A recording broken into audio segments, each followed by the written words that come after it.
પાટડી કડવા પાટીદાર હોલ ખાતેથી પાટડી નાગરિક સહકારી બેંક લીની 52મી વાર્ષિક સાધારણ સભા યોજાઈ, જેમાં ધારાસભ્ય પી.કે. પરમાર, પાટડી કેળવણી મંડળના પ્રમુખ દિલીપભાઈ પટેલ, બેંકના ચેરમેન મોહનભાઈ ઠક્કર, વા ચેરમેન યોગેન્દ્રસિંહ રાજુભાઈ દેસાઈ, ડાયરેક્ટર રશ્મિકાંતભાઈ રાવલ, પૂર્વ ચેરમેન કિશોરભાઈ ઠક્કર, પૂર્વ વા ચેરમેન દશરથભાઈ મંત્રી સહિત તમામ ડિરેક્ટરો, સ્ટાફગણ સહિત મોટી સંખ્યામાં સભાસદો ઉપસ્થિત રહ્યા હતા.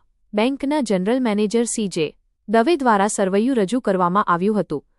મેનેજર મુકેશભાઈ દેસાઈ દ્વારા સભાસદોના પ્રશ્નોના સંતોષકારક જવાબો આપવામાં આવ્યા હતા. તેમજ ચેરમેન મોહનભાઈ ઠક્કર દ્વારા બેંક દ્વારા કરવામાં આવેલ પ્રગતિની વિસ્તૃત જાણકારી આપી હતી. બેંકનું એનપીએ 10 કરોડ જેટલું હતું તે બેંક સ્ટાફની મહેનત અને બોર્ડ ઓફ ડિરેક્ટરના સહયોગથી રિકવરી કરી ઘટાડી હાલ 2 કરોડ જેટલું નીચું લાવતા ધારાસભ્ય પી.કે. પરમાર સહિતના આગેવાનોએ અભિનંદન પાઠવ્યા હતા. બેંક દ્વારા ઉપસ્થિત તમામ સભાસદો માટે ભોજનની સુંદર વ્યવસ્થા કરવામાં આવી હતી. HX24 ન્યૂઝ ગુજરાતી સાથે મિનહાજ મલિક, સુરેન્દ્રનગર.